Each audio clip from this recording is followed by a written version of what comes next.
नमस्कार विद्यार्थियों, हम मनु की परराष्ट्र नीति के बारे में अध्ययन कर रहे थे। मनु की जो परराष्ट्र नीति है, परराष्ट्र नीति के दो पक्ष है, एक है सैद्धांतिक पक्ष और एक है व्यवहारिक पक्ष। सैद्धांतिक पक्ष के अंतर्गत मनु ने जो मंडल सिद्धांत बताया है उसका हम अध्ययन कर चुके हैं। मंडल सिद्धांत का अध्ययन कर चुके हैं, उपाय का हम अध्ययन कर चुके हैं।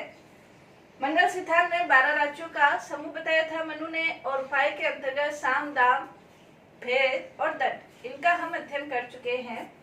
परराष्ट्र नीति के सैद्धांतिक पक्ष के अंतर्गत जो 6 गुणीय नीति है, तीसरा मनु ने जो सिद्धांत बताया है 6 गुणीय नीति, जैसे इसके नाम से स्पष्ट है, 6 लक्षणों वाली नीति। जो 6 लक्षण है, 6 लक्षणों वाली नीति, तो कौन कौन से 6 लक्षण अंतरराष्ट्रीय राजनीति में राजा को प्रयोग करने चाहिए वो मनु ने बताया है। ये जो 6 लक्षण है, पहला है संधि, दूसरा है विग्रह, तीसरा है यान, चौथा है आसन, पांचवा है द्विभाव, फिर है संश्रय। ये जो 6 लक्षण है अंतरराष्ट्रीय राजनीति में, इनका प्रयोग एक राजा के द्वारा करना चाहिए। जैसे संधि है, संधि का तात्पर्य यह है कि भविष्य के अंतर्गत राजा को किसी दूसरे राज्य से यदि कोई लाभ की आकांक्षा करनी है, उससे कोई लाभ प्राप्त हो सकता है, तो उस राज्य से संधि यानी कि मित्रता कर लेनी चाहिए। तो संधि को भी मनु ने 2 भागों में विभाजित किया है, एक है समान कर्मा संधि और दूसरी है असमान कर्मा संधि। जब 2 समान राज्यों के बीच संधि है तो उसे समान कर्मा संधि कहा है।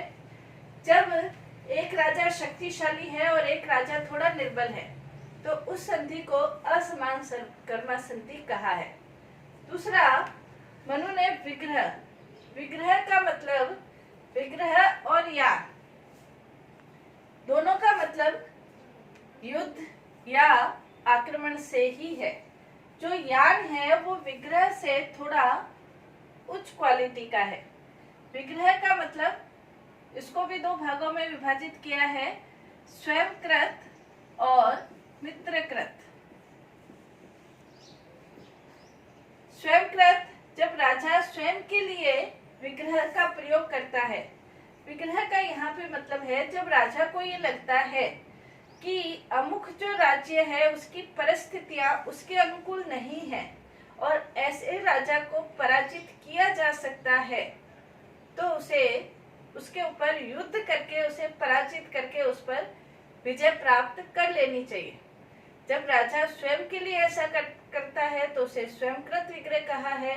जब राजा मित्र के कहने पर ऐसा करता है तो उसे मित्रकृत विग्रह कहा है। तीसरा यान, यान का आक्रमण भी, यान का मतलब भी आक्रमण होता है। इसे भी 2 भागों में, स्वयंकृत और मित्रकृत, ये 2 भागों में विभाजित किया है। यान, जब दूसरे राज्य की परिस्थितियां विपरीत हो। यहाँ पे जो यान का मतलब है वो ये है कि जब राजा को ऐसा महसूस हो कि अमुक जो राज्य है उस पर आक्रमण करने से विजय 100% निश्चित है, तो ऐसे राज्य पर बिना किसी देरी किए हुए तुरंत आक्रमण करके उसे अपने पक्ष में कर लेना चाहिए, उस पर विजय हासिल कर लेनी चाहिए। स्वयंकृत, जब राजा स्वयं आक्रमण करता है। मित्रकृत, जब मित्र के कहने पर आक्रमण करता है तो उसे मित्रकृत। आसन का मतलब, कोई जरूरी नहीं है कि हमेशा सारी परिस्थितियां एक राजा के पक्ष में ही हो। इसलिए कई बार ऐसा होता है कि राजा के स्वयं के लिए भी कई बार परिस्थितियां विपरीत हो जाती है। हो सकता है प्रजा उससे असंतुष्ट हो सकता है कि मंत्री वगैरह असंतुष्ट हो सकता है पोस्ट थोड़ा ऊपर नीचे हो, या हो सकता है सेना के संबंध में कुछ स्थिति सही नहीं हो। तो ऐसी स्थिति में जब राजा स्वयं को शक्तिशाली नहीं समझे, तो उस समय मनु ने ये कहा है कि राजा को आसन का प्रयोग करना चाहिए। यानी कि जब राजा तटस्थ अवस्था में बैठ जाए, जब राजा की स्थिति सही नहीं है तो ऐसे समय में तटस्थ अवस्था में बैठ जाए। और इसे भी दो भागों में प्रथम आसन द्वितीय आसन कहा है। जब राजा की स्वयं की परिस्थितियां नहीं हो तो प्रथम आसन, द्वितीय आसन का मतलब जब मित्र राज्यों की परिस्थितियां अनुकूल नहीं हो तब उसे मित्र आसन भी कहा है। ऐसे तटस्थ रहकर राजा अपनी शक्ति में वृद्धि करे और आने वाले समय में राजा दूसरे राज्यों के ऊपर आक्रमण कर दे, तो ये द्वितीय आसन। द्वैधी भाव जैसे इसका मतलब है दो तरह के भाव, उसके लिए मनु ने ये कहा है, दो तरह के भाव के लिए मनु ने ये कहा है कि जब कोई शत्रु देश का राजा राज्य पर आक्रमण कर दे तो राजा को सेना को दो भागों में विभाजित कर दिया जाना चाहिए। दो तरह के भाव, यानी कि सेना को दो भागों में विभाजित कर दे। एक जो सेना का भाग है वो सेनापति के अधीन लड़ते हुए शत्रु पक्ष का सामना करे, और दूसरा भाग राजमहल में किले में राजा के अधीन रहते हुए दूसरे राज्यों से मित्र राज्यों से मदद या सहायता लेकर शक्ति अपनी और ज्यादा अर्जित करे ताकि शत्रु पक्ष पर विजय हासिल हो सके। तो ये दो तरह के भाव। नेक्स्ट है संश्रय, यानी कि आश्रय लेना।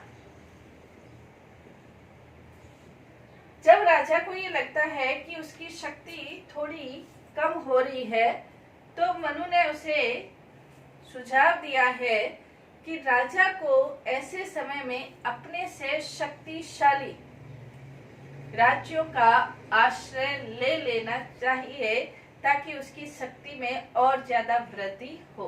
तो उसे मनु ने संश्रय कहा है।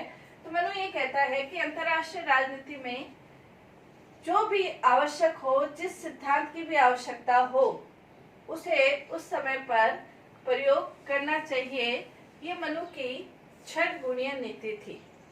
तो इसके अंतर्गत हम देखते हैं 6 गुणीय नीति में 6 लक्षणों वाली ये नीति है। ये जो 6 लक्षणों वाली नीति है ये सैद्धांतिक पक्ष है। परराष्ट्र नीति के अंतर्गत मंडल सिद्धांत, उपाय और 6 गुणीय नीति, ये सैद्धांतिक पक्ष। मनु ने अंतर्राष्ट्रीय राजनीति के अंतर्गत व्यावहारिक पक्ष का भी उल्लेख किया है। व्यावहारिक पक्ष के अंतर्गत हम देखते हैं दूत व्यवस्था, गुप्तचर व्यवस्था,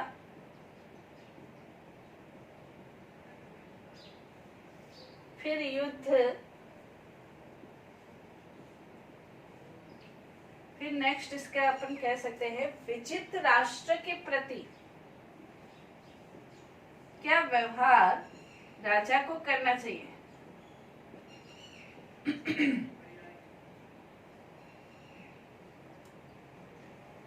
विजित राष्ट्र के प्रति राजा को क्या व्यवहार करना चाहिए, तो ये व्यवहारिक पक्ष है। यानी कि अंतर्राष्ट्रीय राजनीति में राजा अपनी नीति का पालन करने के लिए किन व्यवहारिक नियमों का, व्यवहारिक सिद्धांतों का पालन करे, ये इसके अंतर्गत आता है। दूत व्यवस्था के अंतर्गत सबसे पहले हम ये देखें कि जो दूत है उसकी योग्यता क्या होनी चाहिए। एक राज्य का दूसरे राज्यों में जो अधिकारी नियुक्त किए जाते हैं, वो अधिकारी जो राजा का संदेश दूसरे राज्यों तक पहुंचा सके, उसे दूत कहा है। दूत की क्या योग्यता होनी चाहिए, उसके लिए मनु ये कहता है कि जो दूत है वो सबसे पहले मनोवैज्ञानिक होना चाहिए। यानी कि दूसरे के हाव भाव को देखकर, उसकी चेष्टाओं को देखकर, उसके इशारों को देखकर उसके भावों का पता लगा सके, मनोवैज्ञानिक होना चाहिए। उसे वाक्पटु होना चाहिए, बोलने में चतुर होना चाहिए, वाक्पटु होना चाहिए, निर्णय करने में सक्षम होना चाहिए। किसी भी परिस्थितियां ऐसी आ सकती है कि तुरंत निर्णय की आवश्यकता होती है, तो निर्णय करने में चतुर होना चाहिए।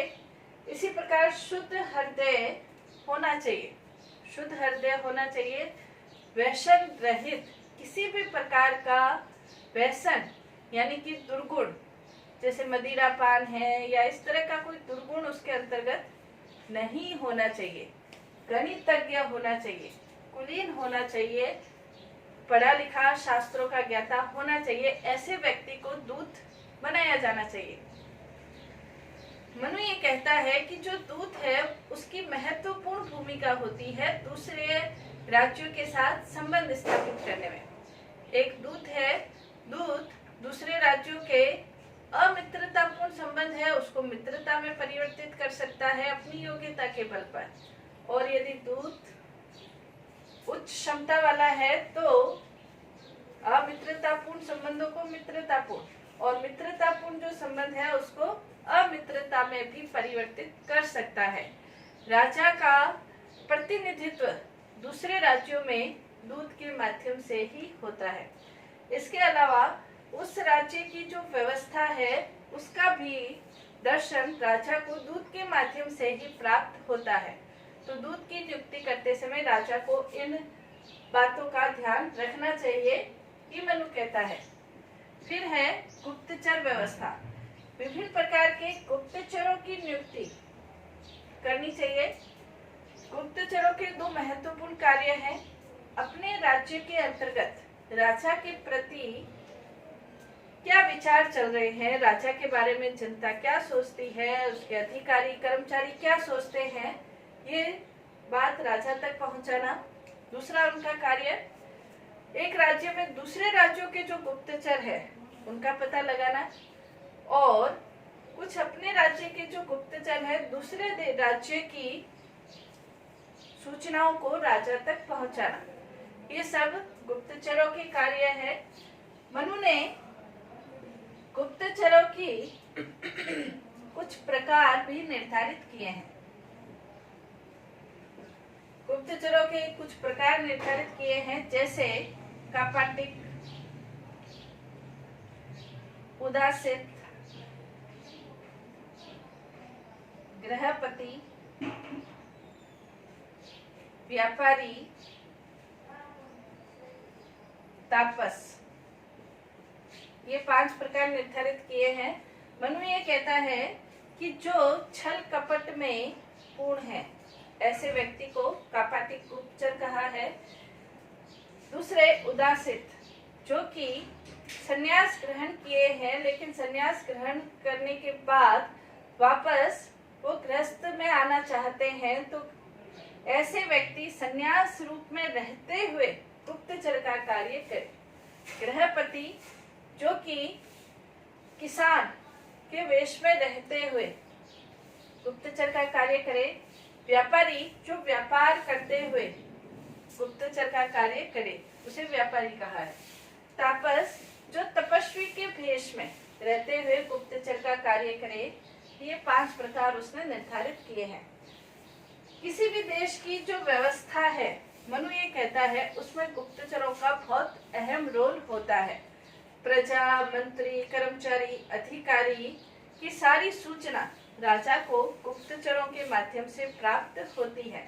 इसलिए गुप्तचर व्यवस्था सही, सटीक, सजग होनी चाहिए। नेक्स्ट मनु ने इसका व्यवहारिक पक्ष बताया है, युद्ध।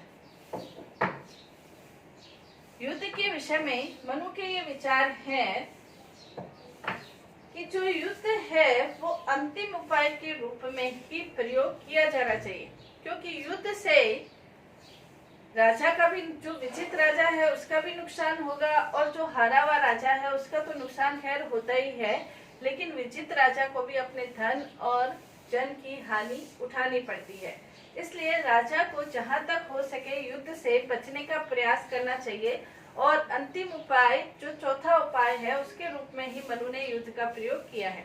मनु ये कहता है कि युद्ध 2 प्रकार के हो सकते हैं,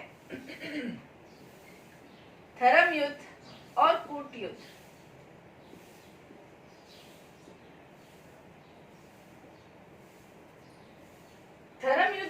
मतलब ये है कि जब युद्ध नियमों के अधीन लड़ा जाए तो उसे धर्म युद्ध कहा है। जब युद्ध नियमों का उल्लंघन करते हुए लड़ा जाए तो उसे कूट युद्ध कहते हैं।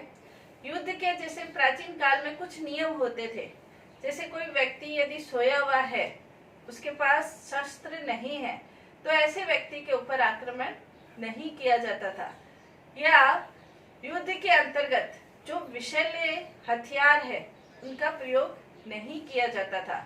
यदि कोई शत्रु आपकी शरण में आ जाता था तो उसके ऊपर हमला नहीं किया जाता था, और युद्ध सिर्फ उन्हीं लोगों के ऊपर किया जाता था जो युद्ध में शामिल है। जो युद्ध में शामिल नहीं है, यानी कि जो असैनिक लोग हैं, नागरिक है, उनको मारा नहीं जाता था। ये कुछ युद्ध के नियम थे।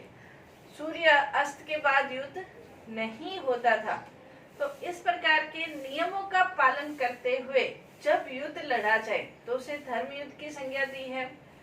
कूट युद्ध जिसके अंतर्गत नियमों का पालन नहीं किया जाता और इसके अंतर्गत जब किसी भी उपाय से युद्ध को जीतने की मंशा हो तो उसे कूट युद्ध कहा है। इसके अंतर्गत भी मनु ये कहता है कि जैसे कोई भी राज्य है तो उसकी जो घेरा है, जो परकोटा है, उसके चारों ओर उसको घेर लेना, घेर कर उसकी जो रसद सामग्री है, जो उसका व्यापार है, उसको बंद कर देना, उसकी फसलें नष्ट कर देना, सैनिकों को बांध लेना, अमानवीय व्यवहार करना, इस प्रकार की जो व्यवस्था की जाती है उसे कूट युद्ध की संज्ञा दी है। तो मनु ये कहता है कि धर्म राजा को युद्ध धर्म युद्ध के अंतर्गत ही करना चाहिए, लेकिन यदि कोई राजा कूट युद्ध का प्रयोग करता है तो राजा को भी बदले में उसे हराने की हर संभव प्रयास किया जाना चाहिए। विजित राज्यों के मनु ये कहता है कि युद्ध के बाद जब दूसरे राज्यों को अपने पक्ष में कर लिया जाता है या उसके ऊपर विजय प्राप्त हो जाती है, तो उसके लिए भी किस प्रकार के नीति अपनानी चाहिए, ये इसका भी मनु ने उल्लेख किया है। यानी कि विजित राष्ट्रों के साथ किस प्रकार का व्यवहार करना चाहिए।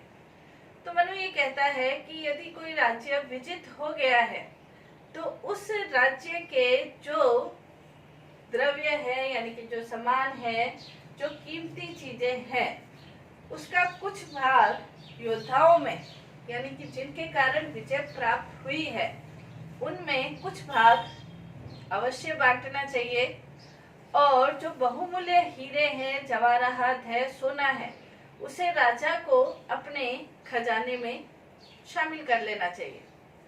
दूसरा मनु ये कहता है कि जो विजित राज्य है वो भविष्य में आपका कृतज्ञ रहे, इसके लिए आवश्यक है कि वहीं के ही किसी व्यक्ति को, राजवंश से संबंधित व्यक्ति भी हो सकता है, वही जिसके प्रति प्रजा में आदर सम्मान की भावना है, वहीं के ही किसी व्यक्ति को राजा बना दिया जाना चाहिए, ताकि वहां की प्रजा को कोई परायापन महसूस नहीं हो।